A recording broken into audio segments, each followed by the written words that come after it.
पाकिस्तान इलाका यमन के लिए पुरअज़म, हर खतरे का भरपूर जवाब देने के लिए तैयार है। किसी भी अंदरूनी और बैरूनी खतरे का फैसला कुन जवाब दिया जाएगा। दहशत गर्दी की लानत को जड़ से उखाड़ फेंकेंगे। फील्ड मार्शल का कौमी वर्कशॉप बलूचिस्तान में शुरका से खिताब, कौमी हम आहंगी के फ़रोग़ का आज़म दोहराया। फील्ड मार्शल ने कहा, भारत मार के हक में शिकस्त से दो चार हो चुका है। दहशतगर्द गिरोहों के जरिए हाइब्रिड जंग को फ़रोग़ दे रहा है। फितनतुल ख़वारिज और फितनतुल हिंदुस्तान को भारतीय हिमायत हासिल है। ये गिरोह भी मार के हक में भारत को ज़िल्लत अमीर शिकस्त जैसा अंजाम पाएंगे। दहशतगर्द मजहब, फ़िरक़े या नस्ल की कोई हद नहीं जानते। इस खतरे से निमटने के लिए इज्तिमाई अज़म और यकजहती नागुज़ीर है। कौमी वक़ार और आवाम की सलामती के तहफ़्फ़ुज़ के लिए हर मुमकिन इक़दाम किया जाएगा। नशिस्त के इख्तिताम पर आर्मी चीफ़ और शुरका के दरमियान सवाल जवाब का सेशन। आर्मी चीफ़ ने इस सवालात के तफसीली जवाब दिए।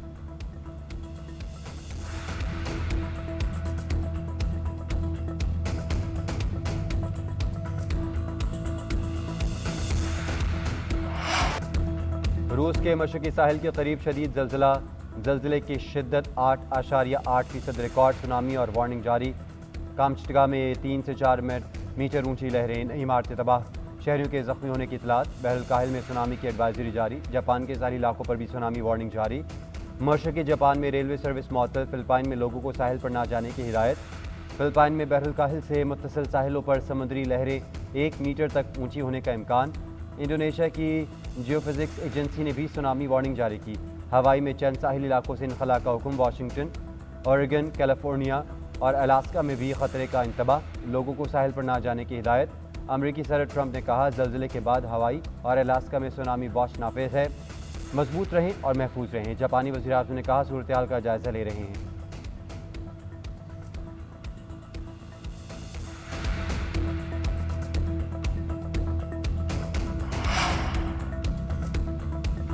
मानसून का एक और स्पेल। जुड़वा शहरों में जल थल 1। इस्लामाबाद और रावलपिंडी में गरज चमक के साथ तूफानी बारिश। रावलपिंडी में नशेबी इलाके में इमरजेंसी नाफिज। नाला लई में कटारियाँ के मकाम पर पानी की सतह 16 फीट। गवाल मंडी पुल पर 11 फुट हो गई। पार्क व्यू टाउन में पानी घरों में दाखिल। सैदपुर के मकाम पर 90, शमशाबाद में 80 और कटारिया में 55 मिलीमीटर बारिश रिकॉर्ड। लाहौर के मुख्तलिफ इलाकों में हल्की बारिश से मौसम खुशगवार। सियालकोट, जेहलम, गोजर खान, डस्का, मियांवाली और मुरीद के में भी बारिश। अटक, हरीपुर, आज़ाद कश्मीर, मालाकंड और 4 सदा में बादल बरसे। आज़ाद कश्मीर में शदीद बारिश के बाद नदी नालों में तुग़यानी। पेशावर, शुमाली वज़ीरिस्तान, सवाबी और मर्दान में भी बारिश। आज मानसून सिस्टम बलूचिस्तान में बारिश बरसाएगा।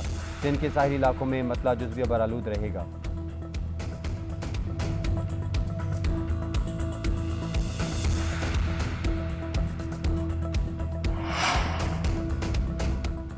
तूफ़ानी बारिशों के बायस सैलाबी सूरत हाल। डेरा गाजी खान की तहसील कोट चट्ठा में सैलाब। कच्ची बस्तियाँ, सड़कें, स्कूल और तैयार फसलें ज़ेर-ए-आब।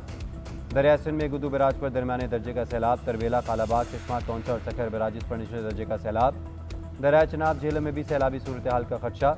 PDMA ने सैलाब का अलर्ट जारी कर दिया। रावलपिंडी, गुजरावाला, लाहौर में अर्बन फ्लडिंग हो सकती है। महकमा मौसमियात ने अगस्त में भी मामूल से ज़्यादा बारिशों की पेशगोई कर दी।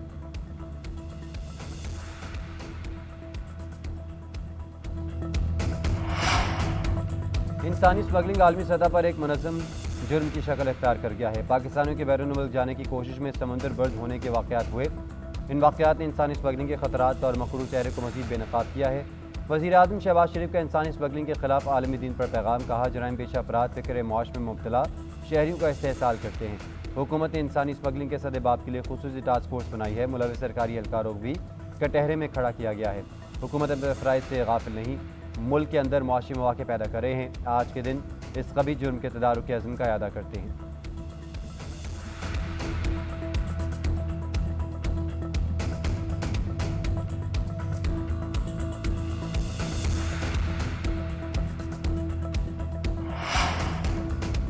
अमेरिका का दौरा कामयाब। नायब वज़ीर आज़म इसहाक़ डार इस्लामाबाद वापस पहुँच गए। इसहाक़ डार ने अमेरिकी वज़ीर ख़ारजा से मुलाकात की। सऊदी अरब और मिस्र समेत 8 ममालिक के वज़रा से मुलाकातें हुई। सलामती काउंसिल के इजलास की 3 मरतबा सदारत की। पाकिस्तान की पेश करदा करारदाद सलामती काउंसिल में मुतफ़क़ा तौर पर मंजूर हुई।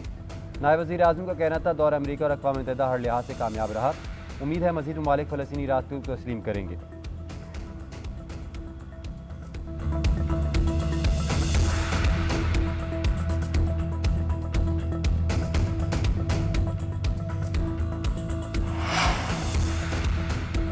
अमरीकी सदर की भारत को तिजारती मुआहदा न करने पर 25% टैरिफ की धमकी। सदर ट्रंप की स्कॉटलैंड से वापसी पर मीडिया से गुफ्तगू। कहा, भारत के साथ तजारती मुआहदा अभी तय नहीं हुआ।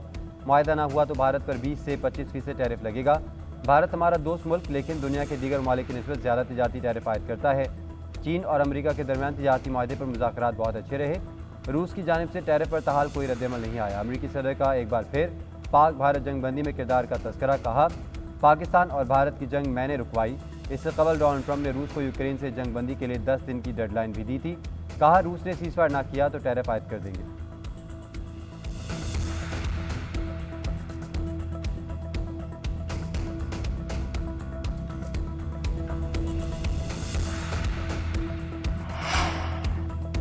पाकिस्तान का मसला कश्मीर के हल के लिए फौरी और मौसर इक़दाम का मुतालबा। सलामती काउंसिल में पाकिस्तान के मंदूब आसिम इफ्तिखार ने कहा, अक़वाम मुत्तहिदा के तमाम अमन मिशन की बुनियादी सियासी हल पर होनी चाहिए। मसला अक़वाम मुत्तहिदा की साख ये इम्तिहान है कि क्या अक़वाम मुत्तहिदा अमन और इंसाफ के असूलों पर अमल करती है या नहीं।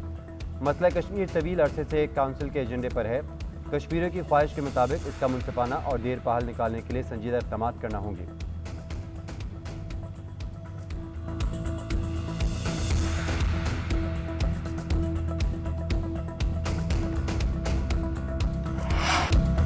भारतीय लोकसभा में राफेल की तबाही की गूंज बढ़ने लगी। ऑपोजिशन ने मोदी सरकार को निशाने पर रख लिया। प्रियंका गांधी ने पहलगाम हमले को इंटेलिजेंस की नाकामी करार दे दिया। मोदी सरकार को बेशर्म भी कह दिया। बोली कि कल वज़ीर दिफा ने तारीख पर 1 घंटा लेक्चर दिया लेकिन ये नहीं बताया कि पहलगाम हमला कैसे हुआ। राहुल गांधी ने कहा कि पहलगाम हमले के बाद किसी भी मुल्क ने भी पाकिस्तान की मजम्मत नहीं की। भारतीय वज़ीर आज़म में जुर्रत नहीं कि सदर ट्रंप के जंगबंदी के दावों को झुटला सके। कांग्रेस रहनुमा अमरिंदर सिंह भारतीय फ़ज़ाइया के गिरने वाले राफेल की तस्वीर ले आए। कहा कि पाकिस्तान से लड़ाई में भारतीय फ़ज़ाइया का राफेल पहले दिन ही गिरा लेकिन भारतीय फ़ज़ाइया के सरबराह ने अवाम को बेवकूफ़ बनाया।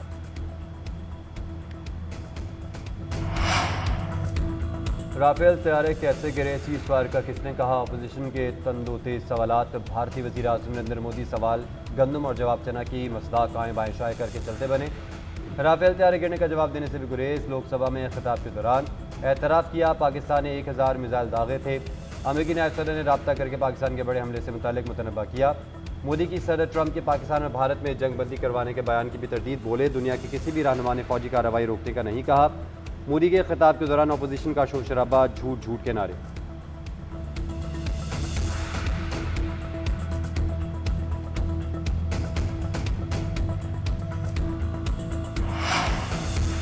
भारतीय वज़ीर दाखिला की दहशतगर्दों को पाकिस्तान से जोड़ने की अनोखी मंतक। अमित शाह ने कहा कि पहलगाम हमले में मुलव्वस 3 दहशतगर्दों को मार दिया जिनसे पाकिस्तान की बनाई हुई चॉकलेट मिली। इन वोटर आईडी भी पाकिस्तान का है और हकीकत में पाकिस्तान में वोटर आईडी होती ही नहीं। अमित शाह के खिताब के दौरान अपोजिशन का एहतजाज। समाजवादी पार्टी के अखिलेश यादव ने ऑपरेशन सिंदूर और पहलगाम वाक़े पर सवालात उठा दिए। पूछा, ऑपरेशन महादेव कल ही क्यों हुआ। दहशतगर्द पार्लियामेंट के सेशन के दौरान ही क्यों मारे गए।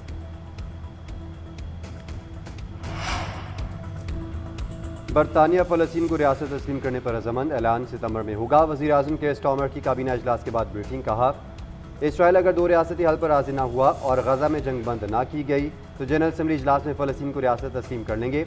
गज़ा में खुराक की सूरत हाल इंतहाई संगीन है। बच्चों को भूख से मरता देख रहे हैं। गज़ा में रोज़ाना 500 इमदादी ट्रक दाखिल करने का मुतालबा। माल्टा के वज़ीर आज़म ने भी फ़लस्तीन को आज़ाद रियासत तस्लीम करने का ऐलान कर दिया। फ़लस्तीन को रियासत तस्लीम करना दरअसल हमास को इनाम देना है। फ़लस्तीनी मज़ाहमती तंजीम को रिलीफ नहीं मिलना चाहिए। बरतानवी वज़ीर आज़म के ऐलान पर अमरीकी सदर डोनाल्ड ट्रंप का रद्द-ए-अमल। इसराइल ने भी बरतानवी वज़ीर आज़म का बयान मुस्तरद कर दिया। नेतन्याहू बोले कि इसराइल की सरहद पर बनने वाली जहादी रियासत कल बरतानिया के लिए ख़तरा बनेगी। क्या स्टॉमर हमास को इनाम और इसराइली मुतासरीन को सज़ा दे रहे हैं। उधर गज़ा में इसराइल की दहशतगर्दी ना रुकी। सेहूनी फ़ौज ने इमदादी कैंपों पर गोलियां बरसा दी। 24 घंटों में शहादतों की तादाद 112 हो गई। मजमूई शहादतें 60,000 से तजावुज़ कर गई। 5 साल से कम उम्र 17% बच्चे ग़िज़ाई किल्लत का शिकार। वर्ल्ड फूड प्रोग्राम ने इमदादी सामान नाकाफ़ी करार दे दिया। वफाकी काबीना का इजलास आज दोपहर 3 बजे तलब। सियासी और मुआशी सूरत हाल का जायज़ा लिया जाएगा। NDA में बारिश और सैलाब पर ब्रीफिंग देगी। अमेरिका से टैरिफ समेत दीगर पेशरफ्त पर ब्रीफ किया जाएगा। AI पॉलिसी की मंजूरी ली जाएगी।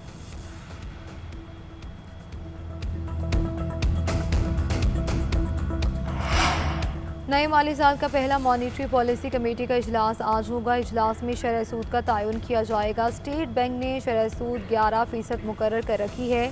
माहिरीन शरह सूद में 50 से 100 बेसिस पॉइंट्स कमी के लिए पुरुम्मीद।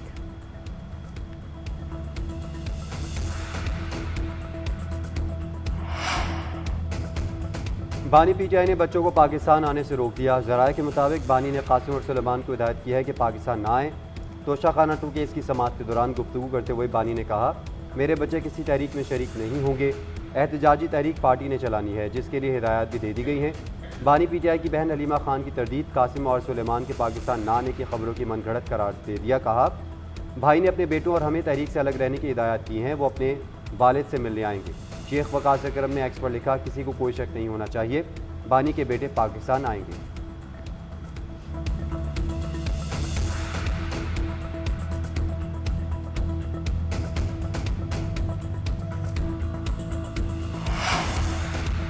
बानी पीटीआई के बच्चों की पाकिस्तान आमद के बाद बहुत से ड्रामों में से ये भी एक ड्रामा था। मकसद वालिद और औलाद की मुलाकात नहीं, सियासी मुनाफा था। बानी की कोई भी चाल बगैर सियासी या माली मुनाफे के नहीं होती।